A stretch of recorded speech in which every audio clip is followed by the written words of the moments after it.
Alright, this is Algebra 2, 4, factoring quadratic expressions. Okay.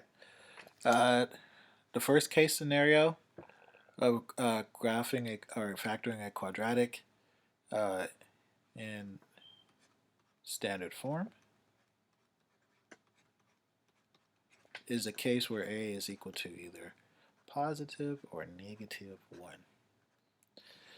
1.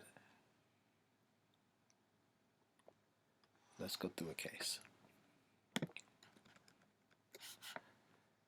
Alright, for number 1, we have x squared plus 14x plus 40. Alright? We have A, B, and C, where A and C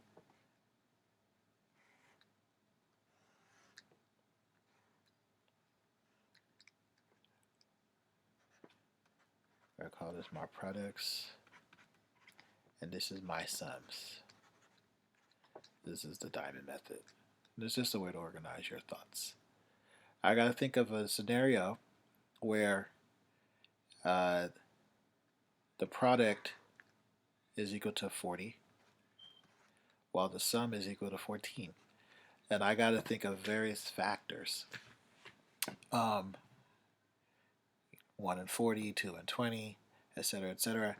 Eventually I'll come to 4 and 10. And the reason why that is because 4 times 10 equals 40 up there. And then 4 plus 10 equals 14. Products and sums. So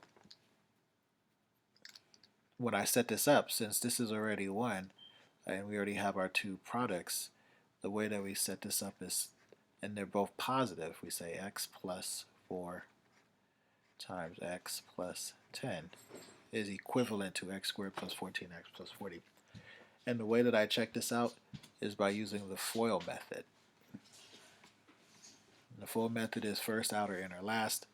First terms, x times x is x squared. X times 10 is 10x.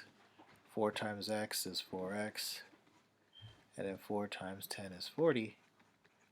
14 is equal to 10x plus 4x, which is the same as this expression here. So it works. Right, diamond method, the products go in the top, and the product is usually between the a term times the c term. In this case, our a term is 1, so our answer for the products would be 40. Okay. Next one they give us is